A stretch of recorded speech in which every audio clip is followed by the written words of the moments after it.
반갑습니다. 오늘 요한일서 3장 가도록 하겠습니다. 요한일서 3장에 오시면 형제의 사랑에 대해서 말씀을 하고 있어요. 어떤 사람이 형제를 사랑할 의무가 있고 또 어떤 사람이 그 형제를 사랑해야 되는 것이 마땅한 건가? 라고 질문을 우리 자신에게 던져보면은 이제 그 답을 본문에서 찾아가시기를 바랍니다. 이렇게 되어 있죠. 3장 1절에 가시니까 보라, 아버지께서 어떠한 사랑을 우리에게 베푸사 하나님의 자녀라 일컬음을 받게 하셨는가. 자, 그렇죠. 우리 자신에게 먼저 질문을 던져야 되는 거죠. 하나님이 어떠한 사랑을 우리에게 베푸셨는가. 또 하나님이 어떠한 사람을 하나님의 자녀라 일컬음을 받게 하셨는가. 과거예요. 하나님의 사랑은 이미 우리에게 부어주신 바가 된 거죠. 미래에 하나님이 우리를 사랑하시겠다. 물론 그것도 맞는 말이에요. 현재 하나님이 우리를 사랑하신다. 그것도 맞는 말이죠.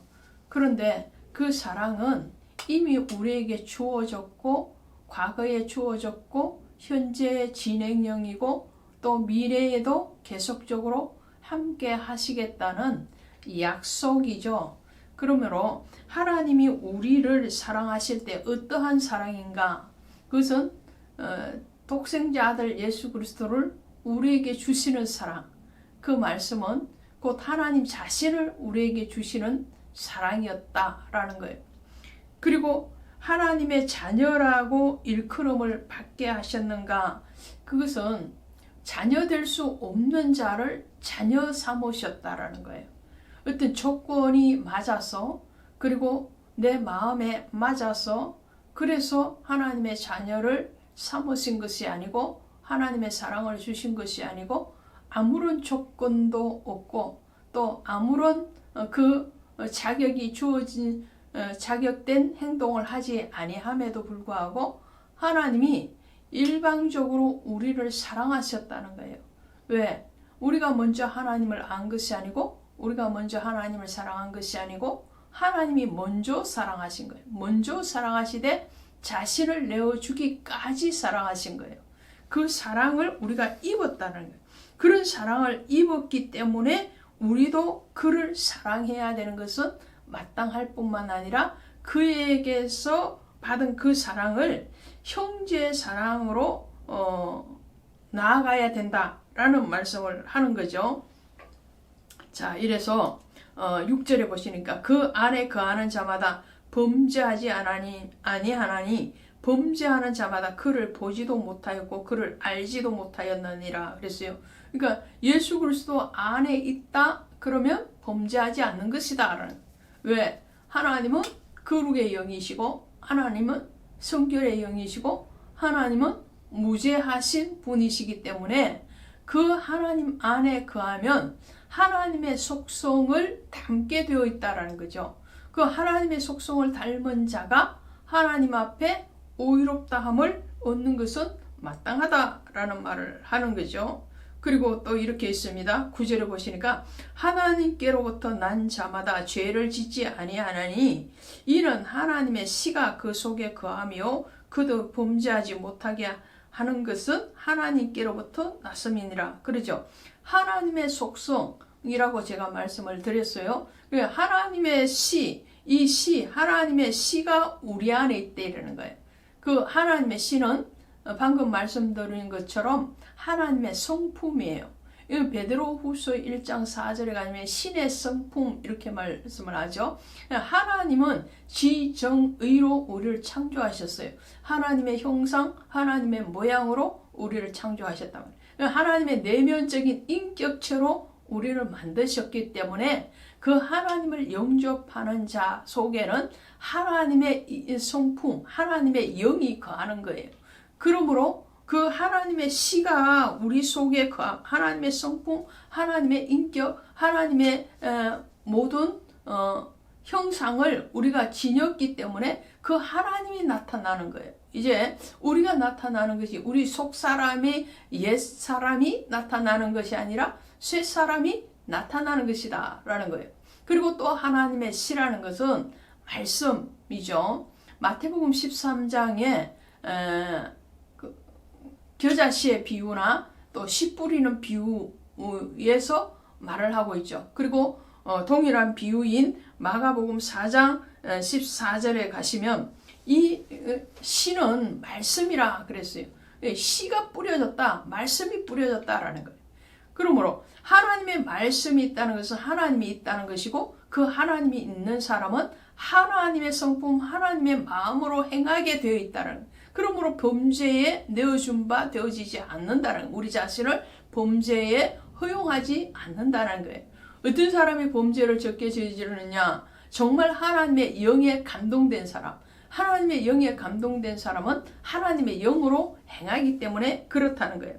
이런 사람은 결국은 나타나는 뭐냐 이런 거예요. 11절에 보니까 우리는 서로 사랑할지니 이는 너희가 처음부터 들은 것이라. 사랑이라고 그래요. 사랑. 형제를 사랑하는 것이다. 형제를 미워하는 것은 살인과 같다라고 말씀을 드렸잖아요. 예, 형제를 미워하는 것은 그 형제를 죽이는 것과 같지만 형제를 사랑하는 것은 그리스도의 이름으로 그를 생명으로 인도하는 것이라는 것이죠. 그래서 우리가 처음 들은 소식이 뭐냐면 하나님은 사랑이시다. 예수 그리스도께서 마지막 계명을 우리에게 주실 때도 뭐라고 말씀하시냐 하면 새 계명을 너희에게 주노니 서로 사랑하라. 서로 사랑하면 너희가 내 제자인 줄 알겠다. 그 말씀을 하시잖아요. 서로 사랑하라. 사랑하는 것은 바로 주님이 우리에게 먼저 주신 바 되었고 그것을 당부하신 바 되었고 그것에 대해서 우리에게 약속하고 계시는 것이 바로 사랑이다라는 거예요. 그래서 16절에 보시면 그가 우리를 위하여 목숨을 버리셨나니 우리가 이로써 사랑을 알고 우리도 형제를 위하여 목숨을 버리는 것이 마땅하니라 그랬죠. 우리가 형제를 위해서 어떻게 목숨을 버리겠어요?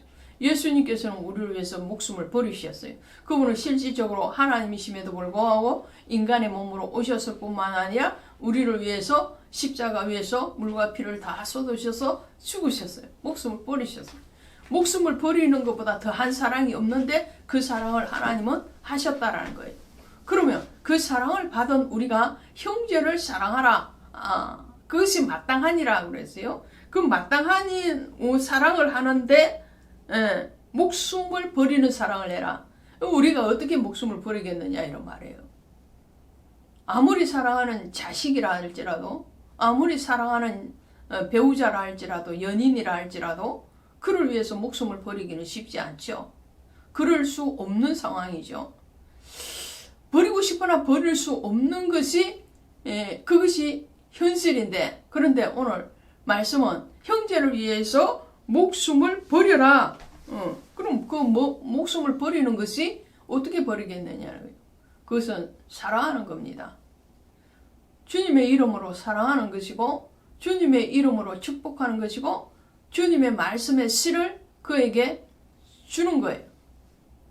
내가 갖고 있는 은혜의 복음의 씨를 그의 심령의 밭에 뿌리는 거예요.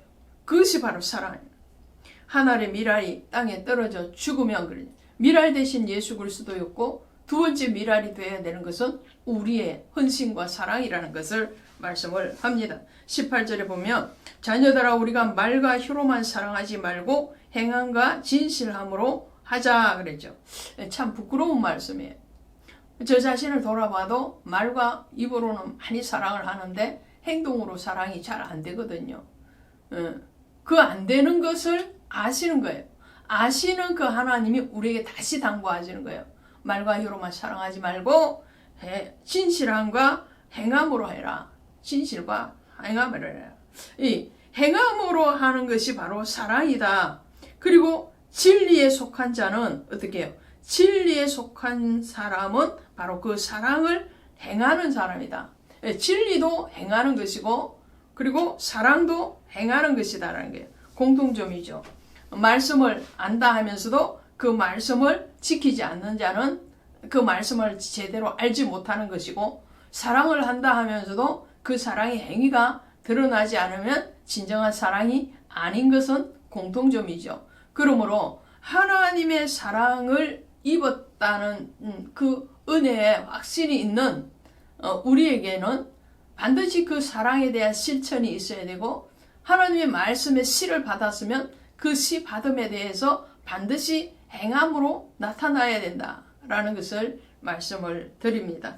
그것이 완전한 행함이요 완전한 사랑이 되지는 못하겠지만, 그리고 예수 그리스도의 그 사랑과 그 은혜에 도달하기가 힘들겠지만, 그러나 끊임없이 더 사랑할 수 있도록, 그리고 그 말씀의 씨에 순종되어지고 또 감사되어지는 여러분 또 제가 되기를 원합니다. 고맙습니다. 오늘도 승리합시다.